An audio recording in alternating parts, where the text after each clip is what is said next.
Hi everyone, it's Lou from CraftStash. Today I want to talk you through your essential inks. So this is a guide if you're just beginning paper crafts, you're just starting out with card making, you're really confused about all the different inks that are on the market. So this will hopefully guide you through just the essential ones that you need to purchase towards the beginning so that you can do pretty much everything that you see in the magazines, on our YouTube channel for example, and with all the other products that are out there. Then you can build on this as and when you wish to. So first things first, a detail black ink I think is essential. The two brands that I recommend for this, and they're both to me equally as good as each other, are Momento and Versafine. Now in this video I'm not going to go into the details about the makeup of the inks, whether they are dye based, whether they are hybrid, whether they are pigment, and etc, and what these mean. You'll find other videos on our channel going through all these details. But if you want to stamp your images, particularly sentiments, and you want a nice clear black image and black outline, either one of these would be absolutely perfect. As you can see, they're both from Sukaniko and you're going to get a really perfect finish with them. So that's just your plain black stamping, and to be honest, that's where most of us would start. Then a clear embossing ink. So embossing, heat embossing is something that lots of us get into very quickly in paper crafting. We don't usually waste much time grabbing ourselves a heat gun. So for example, I have the Ranger one here. This is a really good one. There's lots of others out there too. Clear embossing powder, and then you need an ink to hold that powder down. Once you see heat embossing done, you're going to want to try it straight away. So the ink that you need, now you can use pigment inks. Again, I'm not going to go into those details today, but essentially you're eventually going to find that a clear embossing ink is going to be what you need, ideally to make heat embossing work as well as possible for you.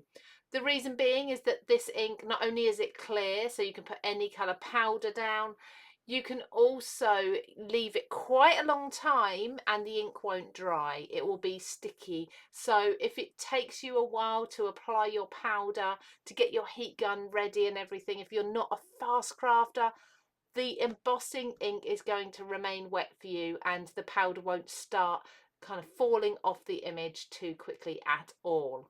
So the two brands that I personally recommend are Versamark and Wow embossing ink. Both of these, again, you'll find these on the CraftStash website. In fact, all the inks I'm talking about you'll find on the CraftStash website today. We'll make sure everything's linked down below for you. Now these are your two basic inks, so your black detail and your embossing. I would also recommend, again from Sukaniko, I would recommend StaysOn. Now this ink, there are very few that are a solvent ink, and what this one does is it will stick to any surface.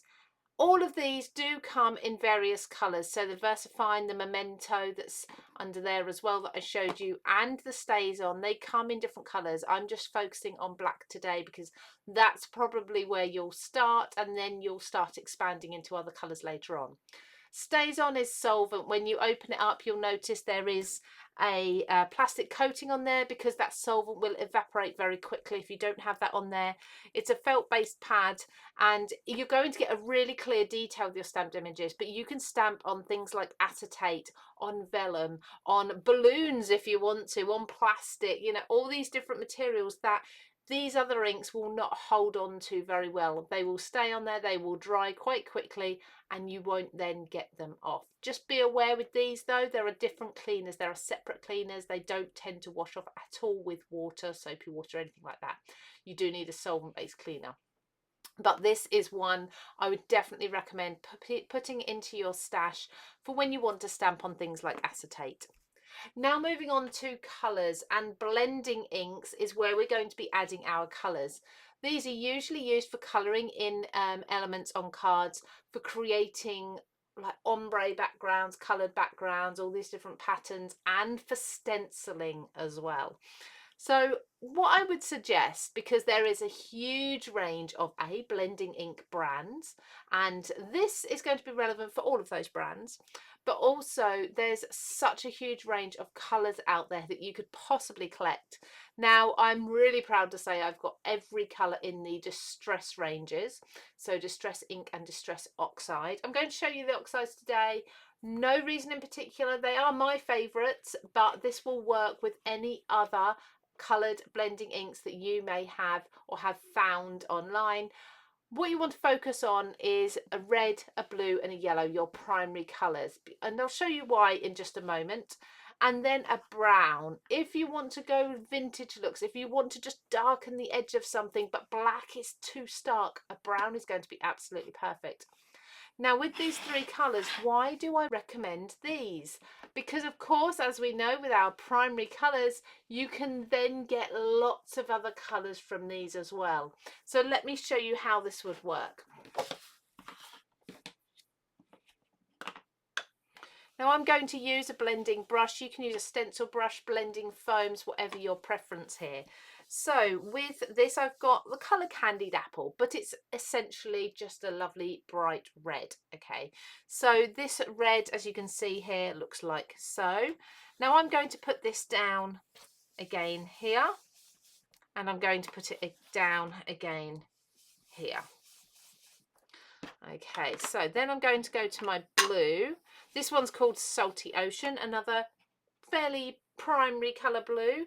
So I'm going to put this down so you can see what this blue looks like.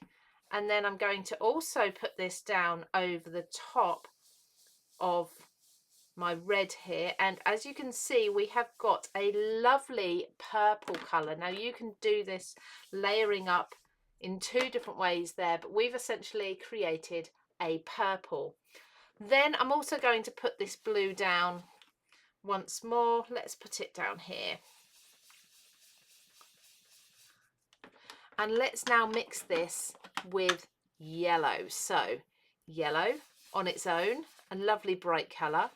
Yellow on top of the red, we've created this orange coral colour. Let's just move that up for you.